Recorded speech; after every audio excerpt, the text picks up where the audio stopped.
오류를 벗어나려는 이유는 논리성을 더하기 위해서일 것입니다. 논리적이기 위한 효과적인 방법임에는 틀림없습니다. 신념에 대한 오류 이야기입니다.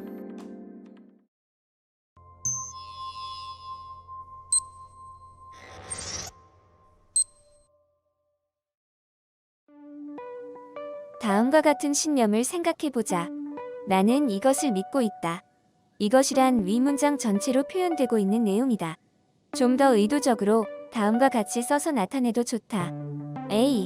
나는 A를 믿고 있다. 이 신념 A는 참일까? 거짓일까?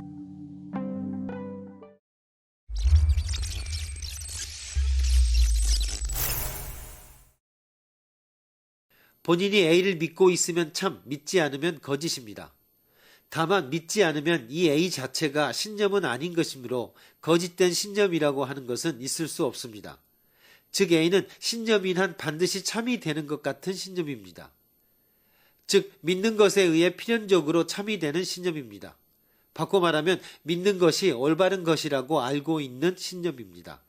그러나 이것은 내용이 없는 신념입니다. 왜냐하면 A의 신념의 내용이라고 하는 것은 A 자신이며 자기 자신 이외에 아무것도 지시하지 않기 때문에 거기에서 어디로도 갈 수가 없습니다. 정보가치 제로의 공허한 신념입니다. 그러한 것을 신념이라고 불러야 할 것인가 아닌가? 스스로 자신을 참이라고 하는 신념의 유명한 예인 플라시보 효과를 다음에 생각해 봅시다.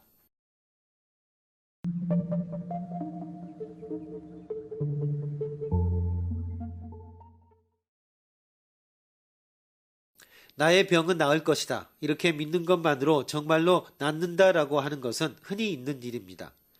병은 생각으로부터 라고 하는 속담이 말하는 대로 이런 종류의 신념의 효과는 예로부터 알려져 있습니다. 플라시보 효과를 생각해 봅시다. 비록 치료 그 자체에는 효과가 없는, 예를 들어 전분을 굳혔을 뿐인 가짜 약을 주어도 치료 효과가 인정되는 경우가 많습니다. 플라시보 효과가 확실히 존재하기 때문에 비로소 진정한 약의 효과와 구별하는 것이 중요해집니다. 신약의 실험의 경우에는 환자뿐만 아니라 의사에게도 진정한 약인지 플라시보인지 모르게 하고 비교 검사를 진행시키는 이중맹검법의 절차가 필수로 되어 있습니다. 의사에게도 숨기는 것은 의사가 이를 알고 있을 경우 환자에게 접하는 방법의 차이가 나서 간접적인 플라시보 효과가 발생할 가능성이 있기 때문입니다.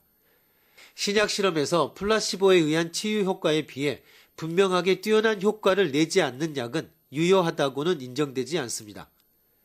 그런데 플라시보를 먹고 나은 환자의 경우는 나의 병은 나을 것이다 라고 하는 신념이 있었기 때문에 비로소 나았다고 말할 수 있습니다. 플라시보에는 약효는 없는 것으로 그 환자의 치료의 원인은 나의 병은 나을 것이다 라고 하는 신념 외에 생각할 수 없습니다.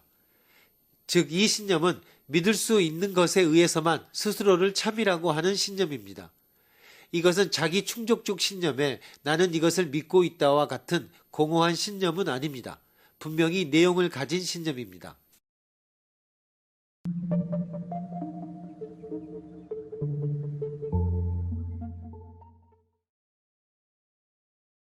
당신의 눈앞에 3마리의 강아지가 있습니다. 당신에게 그중 한 마리를 줍니다.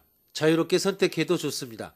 나는 당신이 어느 개를 선택할까를 벌써 예지하고 있습니다.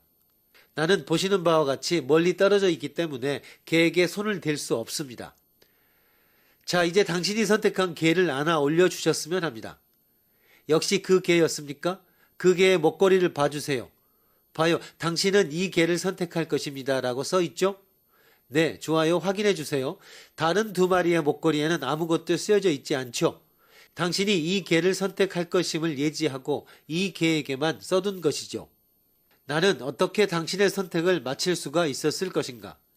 정말로 예지 능력일까? 그렇지 않으면 오히려 내가 염력으로 당신의 선택을 이끌었다고 생각해야 할 것인가? 그렇지 않으면 다른 설명이 있을 수 있는 것일까?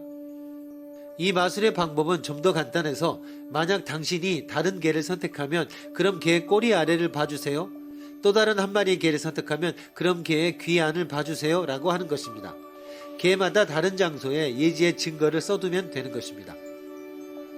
처음에 예지했다 라고 말하면 그 밖에도 좀 더 상식적인 설명이 있을 것임에도 불구하고 일견 그 증거로 보이는 데이터를 정말로 예지가 이루어진 증거라고 받아들이기 십상입니다.